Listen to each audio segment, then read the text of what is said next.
Welcome back to the Stoop, everybody. It's your boy Lolo. We got Mark, and we have James here, who I'm sure would rather be somewhere else.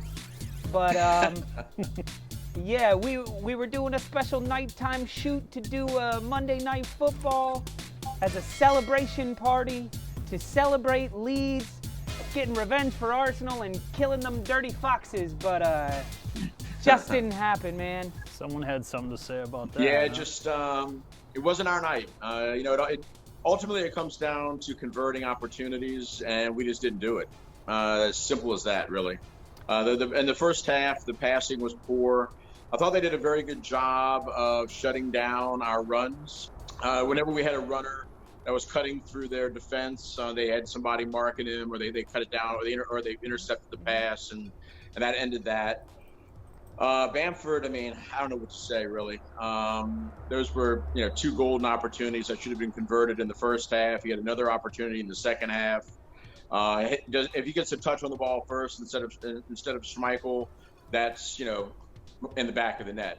Some positives. I mean, if I actually want to talk about positives, I would say that we fought back. We didn't give up. We get the kind of flukish goal from Stuart Dallas. And then we played well. We had our opportunities. Pablo hit the woodwork. We were in the match, and then the second half they were just more clinical. They were more clinical around the net. I think I'm not going to get into the blame game because there are a lot of players that I could call out after tonight's performance, but it was not a not a pretty game. And that was a very good basic rundown, but we've been covering Leeds since the beginning of the season now, and we've been giving a lot of love and a lot of credit where credit is due, and I think I'd like you to name some names. Like if we're gonna give credit where credit is due, and say Patrick Bamford is amazing for getting a hat trick. I will say this: coming into the season, I was not a fan of Patrick Bamford at all. If anybody followed me, or all my friends, or logged on to our fan site for New Orleans, for Leeds United New Orleans, I knew that I was not a fan of Patrick Bamford. I was highly critical of him.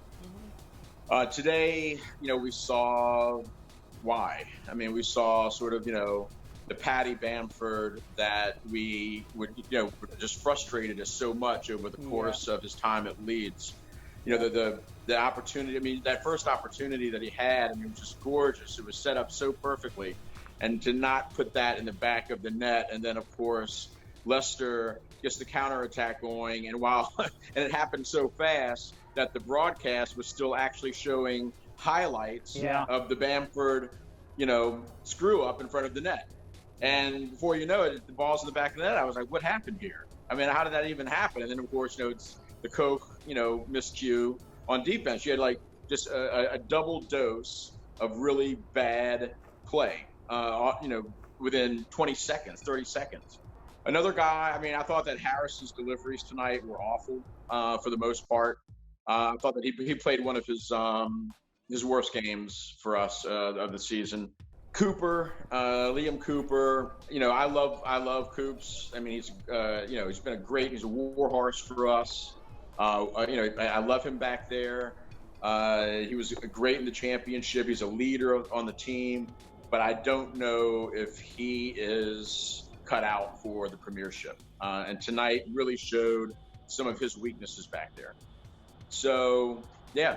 Those are the names I'm going to name. I can name a few more, but I would say you're missing a key one, and one of them is Meslier in the back. He I don't know if his hands were soaking wet. I don't know what was going on, but it seemed like the second goal he didn't catch or parry. It was like an in between. And it ends up hitting his face, and then he made some bad throwing decisions. I thought any kick he had from the back went to nobody. I agree with you. I mean, definitely not his finest hour in net, that's for sure. Of their 4 goals, 3 of them Meslier was not even in the mouth of goal. If you notice that, I mean, he came out on all three of those and was completely out of position. Well, Koch, of course, had the terrible pass for their first goal. And then the other two, he was just completely out of position. It was difficult to watch at times. Like I said, we fought back. We didn't give up. We had hope there in the second half. We outplayed them in the second half, but then to give up two more goals, it was a difficult pill to swallow. I thought the scoreline was unlucky to us. I mean, I don't think we played as badly as the score would indicate, but at the same time, they deserved the win. I mean, you can't. I'm not going to sit here and say that we deserve to win that match tonight because that's just absolutely foolish. I mean, there's just no way. And I saw people say, well, it could have easily been 4-1 the other way. No. No. We were outclassed tonight. Yeah, not your finest hour. To me, that's indisputable. The first half was the sloppiest I've seen you guys play. Now, once again, I haven't been following you guys forever like you, but it was, I don't know if it was the wet pitch. I'm searching for excuses. Mark keeps telling me things, and I keep going, well, the pitch is wet. Well, Leicester's doing this. Well, Leicester's doing that. But for Leeds United, you guys are running up and down the pitch, running like crazy, and when the passes aren't precise, it looks just like that. It looks like crazy running for no purpose, as opposed to the second half. No, the passing was, like I said, was really poor tonight. Really poor, especially in that first half. We just did not. We didn't look good. We didn't come out. We weren't sharp. A lot of it had to do with Leicester. I thought that they came out with a good plan. And that was basically eliminate our runs. When we make those cuts and everything through the defense, make sure that there's a guy marking that runner, identify the runner, and stick with him. Yeah. And they did that, and they made a lot of those passes. They turned them into interceptions. Yeah. And they went the other way with them. Yeah. And that was another problem, right? Was their counterattack. I mean, it seemed like they were just poised. When you have people like they have on the offensive end. I mean, forwards like they have. I mean, it's they're potent. I mean, you have to worry about the counterattack, and they used the counterattack to really good effect tonight, I thought. It was the thing that I was worried about with you guys facing Leicester. Was Leicester is really solid in the back and can close down a team, but they score all of their goals on counterattacks, and so you're throwing Stuart Dallas and Luke Ayling. You're throwing these guys forward. And Vardy's just like hanging out. He's just hanging out, and they would launch a ball, and he won the individual battles numerous times. Yeah. Not just the goals. He won those individual battles numerous times. Oh, he did. That's what I was worried about. Like I was saying too. I mean, a lot of it had to do with the fact that you had Koch and Cooper were left on an island back there, and Koch made that awful mistake at the beginning of the match. Yeah.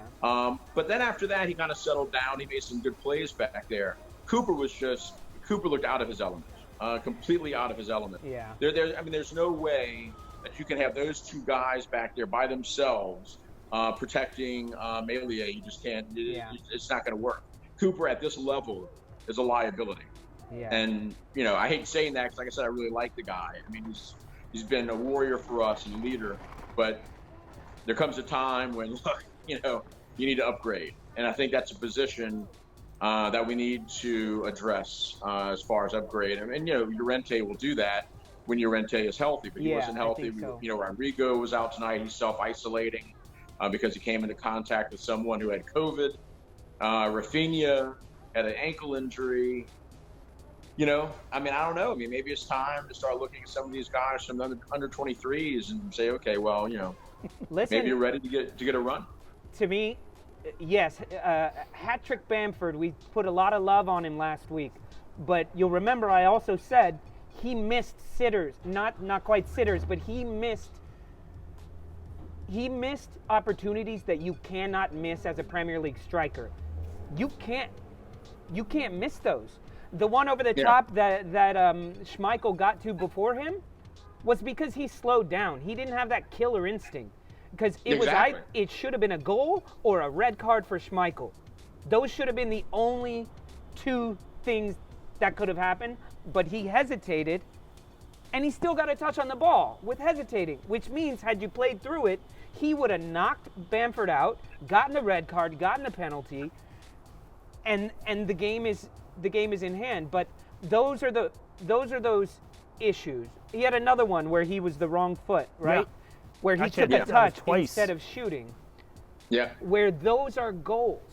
So for the first time, this is the first time I saw a Premier League, Champions League club versus a freshly promoted club.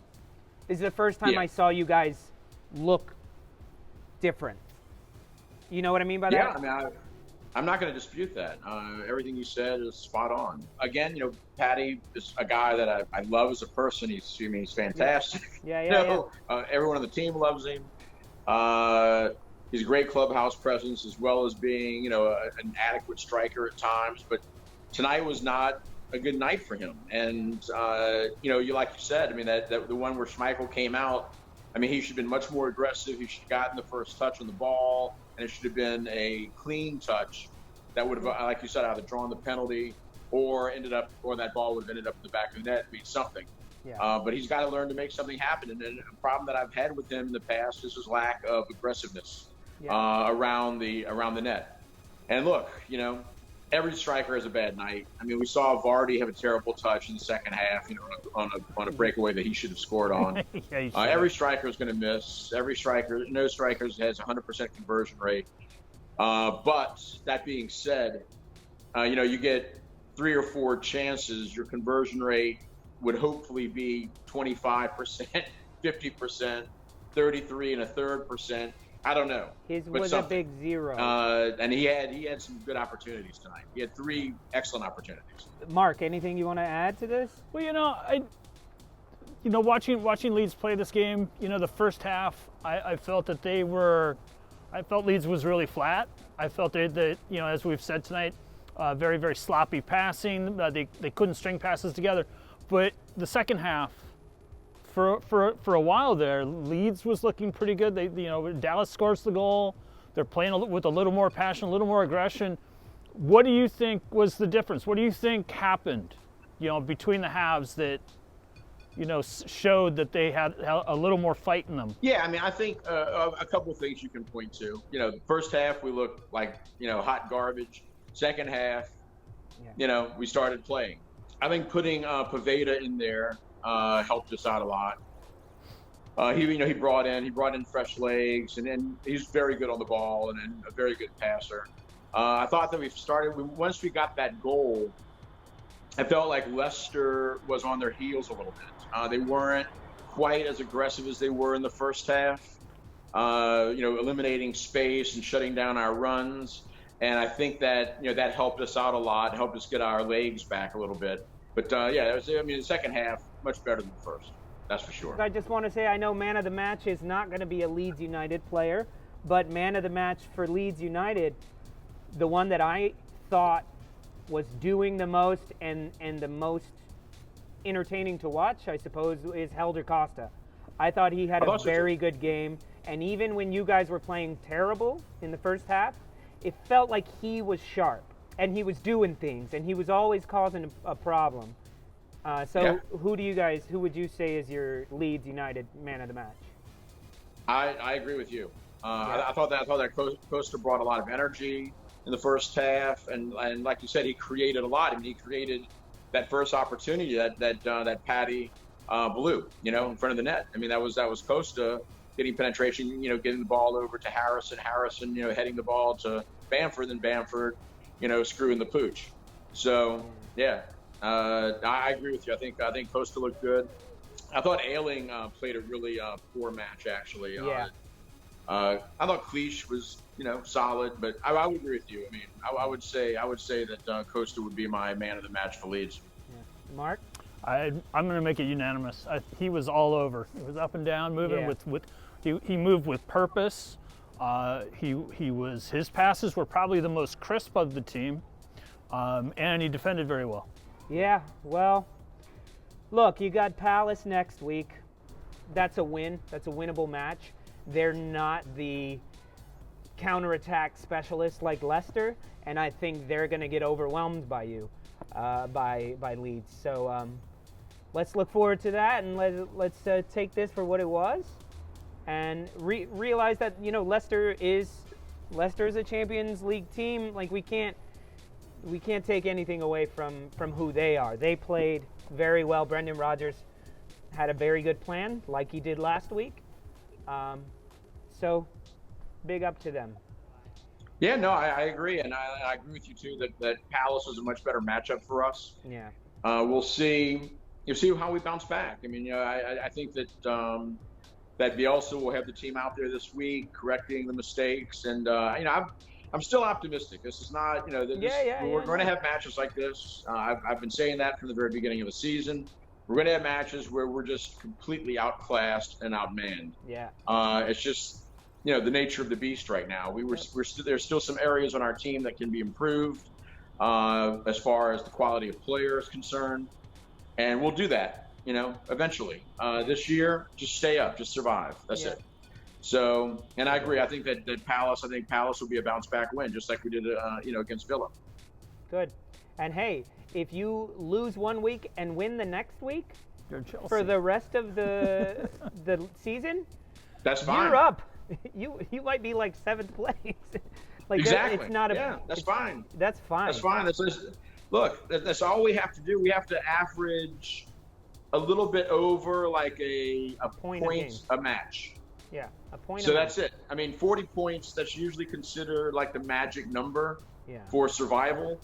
This year, I don't even think that's going to be the case, because I think you have teams that aren't going to even come close to 40 points. We won't even concern ourselves with thinking about that. You guys are thinking about top 10. That's where I'm at with you guys. I'm thinking top 10, and I appreciate that. That's where you should be. Yes, I'm still there too. I'm still a believer in the top 10. Well, good. James, thank you so much for talking with us and calling in.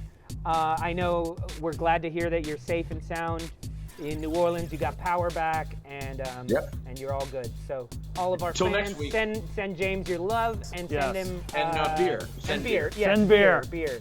All right. Well, that's it for this special late night version of the Stoop. Thank you, Mark. Thank you, James. And thank you, Leeds United, for playing hard. Leeds. All right. Don't forget to like and subscribe and click the bell. And comment. Yell at Mark. Someone did.